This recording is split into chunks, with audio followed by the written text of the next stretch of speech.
Chapter 9. The Mock Turtle's Story. You can't think how glad I am to see you again, you dear old thing, said the Duchess, as she tucked her arm affectionately into Alice's, and they walked off together. Alice was very glad to find her in such a pleasant temper, and thought to herself that perhaps it was only the pepper that made her so savage when they met in the kitchen. "When I'm a duchess," she said to herself, not in a very hopeful tone though, "I won't have any pepper in my kitchen at all. Soup does very well without. Maybe it's always pepper that makes people hot-tempered." Alice went on, very much pleased at having found out a new kind of rule. "And vinegar that makes them sour, and chamomile that makes them bitter, and barley sugar and such things that make children sweet-tempered. I only wish people knew that. Then they wouldn't be so stingy about it, you know."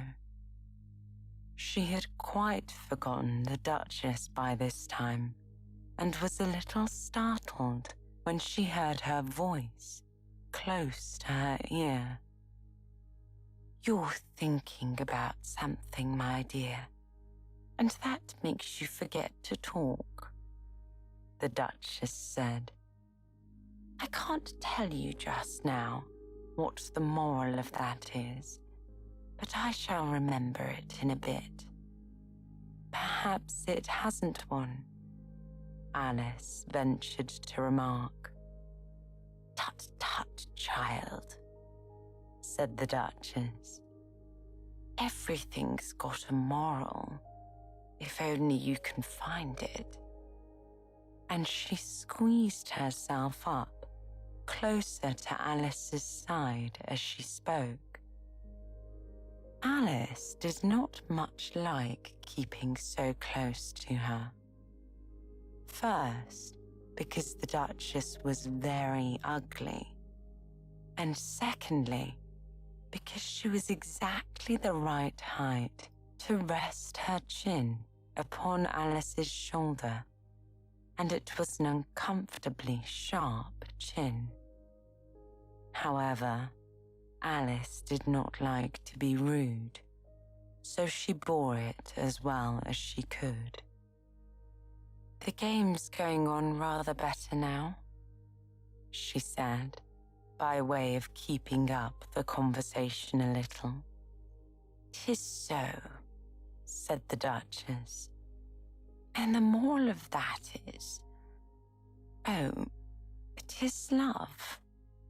'Tis love that makes the world go round." "Somebody said," Alice whispered, "that it's done by everybody minding their own business." "Ah, well, it means much the same thing," said the Duchess, digging her sharp little chin into Alice's shoulder as she added, "And the moral of that is, take care of the scents, and the sounds will take care of themselves." How fond she is of finding morals in things, Alice thought to herself. "I dare say you're wondering why I don't put my arm round your waist," the Duchess said after a pause. "The reason is, I'm doubtful about the temper of your flamingo. Shall I try the experiment?"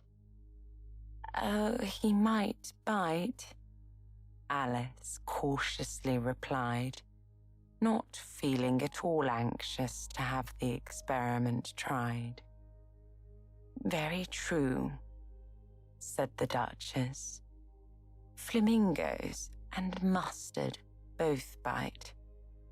And the moral of that is, birds of a feather flock together. Only mustard isn't a bird," Alice remarked. "Right, as usual," said the Duchess. "What a clear way you have of putting things."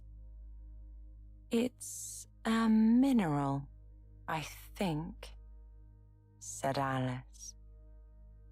"Of course it is," said the Duchess, who seemed ready to agree to everything that Alice said. "There's a large mustard mine near here, and the moral of that is, the more there is of mine, the less there is of yours." "Oh, I know," exclaimed Alice, who had not paid attention to this last remark. "It's a vegetable. It doesn't look like one, but it is." "I quite agree with you," said the Duchess. "And the moral of that is, be what you would seem to be. Or, if you would put it more simply, never imagine yourself not to be otherwise than what it might appear to others that what you were, or might have been, was not otherwise than what you had been would have appeared to them to be otherwise." "I think I should understand that better," Alice said very politely, "if I had it written down. But I can't quite follow it as you say it." "That's nothing to what I could say if I chose," the Duchess replied in a pleased tone. "Pray, don't trouble yourself to say it any longer than that," said Alice. "Oh, don't talk about trouble," said the Duchess. "I make you a present of everything I've said as yet." "A cheap sort of present," thought Alice. "I'm glad they don't give birthday presents like that." But she did not venture to say it aloud. "Thinking again?" the Duchess asked, with another dig of her sharp little chin. "I've a right to think," said Alice sharply, for she was beginning to feel a little worried. "Just about as much right," said the Duchess, "as pigs have to fly. And the moral—" But here, to Alice's great surprise, the Duchess's voice died away, even in the middle of her favorite word, moral, and the arm that was linked into hers began to tremble. Alice looked up, and there stood the Queen in front of them, with her arms folded, frowning like a thunderstorm. "A fine day, Your Majesty," the Duchess began in a low, weak voice. "Now I give you fair warning," shouted the Queen, stamping on the ground as she spoke. "Either you or your head must be off, and that in about half no time. Take your choice." The Duchess took her choice and was gone in a moment, let's go on with the game, the Queen said to Alice. And Alice was much too frightened to say a word, but slowly followed her back to the croquet ground. The other guests had taken advantage of the Queen's absence and were resting in the shade. However, the moment they saw her, they hurried back to the game, the Queen merely remarking that a moment's delay would cost them their lives. All the time they were playing, the Queen never left off quarrelling with the other players and shouting, "Off with his head," or "Off with her head."